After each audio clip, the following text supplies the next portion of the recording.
Welcome to Padmaja Reddy kitchen. నేను మీ పద్మజారెడ్డిని. ఈరోజు తయారు చేయబోయే రెసిపీ గుమ్మడికాయ హల్వా.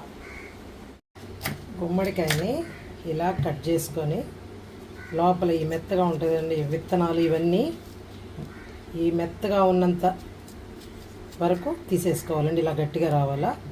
ఇప్పుడు ఇలా ఈ తొక్కలనంతా ఇలా పీల్ చేసేసుకోవాలండి. మొత్తం తొక్కు లేకుండా చేసేసుకోవాలా. అదే రకంగా నేను ఈ విధంగా కట్ చేసి పెట్టుకున్నాను. మొత్తం గుమ్మడికాయ హల్వా తయారు చేసే విధానం చూద్దురండి. ఇప్పుడు ముందుగా స్టవ్ పైన గిన్నె పెట్టాను.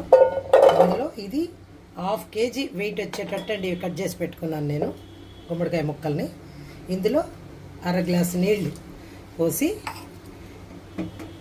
హై ఫ్లేమ్లోనే పెడతానండి. ఉడకాల మూత పెట్టి పెడతాను. ఒక 10 నిమిషాలకి అవి బాగా మెత్తగా ఉడికిపోతాయి.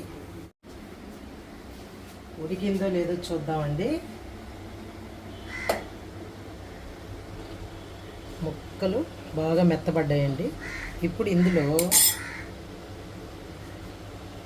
ఒక 200 ml వచ్చేటట్టు పాలు పోసుకోవాలండి. కాచిన పాలండి ఇవి. పోసి కాసేపు ఉడకనిస్తాను. ఇందాక గుమ్మడికాయ ముక్కల్లో పాలు పోసాం కదండి ఉడికిన వాటిల్లో. ఇప్పుడు మామూలుగా 500 గ్రామ్స్ అండి, 500 గ్రాములకి ముక్కలకి ఇది బెల్లం వచ్చి 200 గ్రాములండి. అంటే ఆల్రెడీ మనకి గుమ్మడికాయ ముక్కలు కొంచెం తీయగా ఉంటాయి కాబట్టి ఇందులో బెల్లం వచ్చి 200 గ్రాములు సరిపోద్దండి. అంటే 1/2 kg గుమ్మడి ముక్కలకి 200 గ్రాముల బెల్లం. ఇందులోనే ఒక 3 ఇలాచీ అండి, అంటే యాలక్కాయ పొడి కూడా యాలకుల పొడి కూడా వేసేసానండి. ఏం లేదండి, ఈ గుమ్మడికాయ మీకు మనకు మామూలుగా ఆయుర్వేదంలో అయితే గుమ్మడికాయకి పెద్ద పీట అండి. ఎందుకంటే ఇది ఆరోగ్యం, పైగా మనకి చర్మ సౌందర్యం, అన్ని విధాలుగా ఈ గుమ్మడికాయ మనకి చాలా ఉపయోగపడద్దండి. మీరు వీలైనంత వరకు గుమ్మడికాయని ఎవరైనా వాడుకోవచ్చు. తింటే చాలా మంచిది. చూడండి, బెల్లం వేసాం కదా, అంతా బాగా పాకంలాగా వచ్చేసి దాంతోనే ఉడికి బాగా దగ్గరగా వచ్చేసింది. ఇప్పుడు ఇందులో ఒక స్పూను నెయ్యి వేస్తానండి.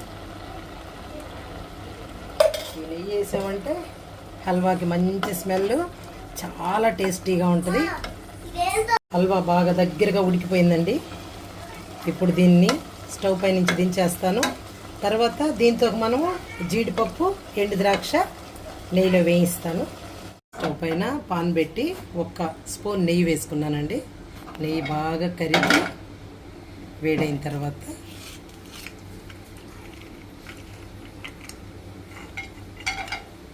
జీడిపప్పు, ద్రాక్ష కొంచెం వేయించేస్తాము.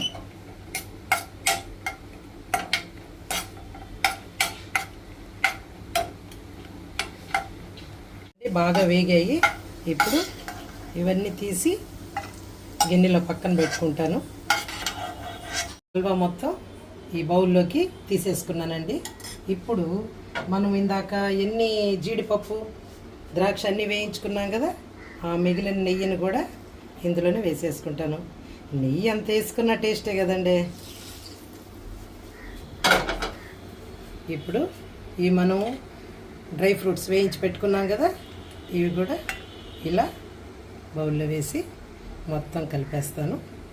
ఇంతేనండి, గుమ్మడికాయ హల్వా రెడీ. మీరు కూడా ఒకసారి ట్రై చేయండి. ఆ వీడియోస్ మీకు నచ్చినట్టయితే లైక్ చేయండి, షేర్ చేయండి, సబ్స్క్రైబ్ చేయండి, బెల్ ఐకాన్ ప్రెస్ చేయండి.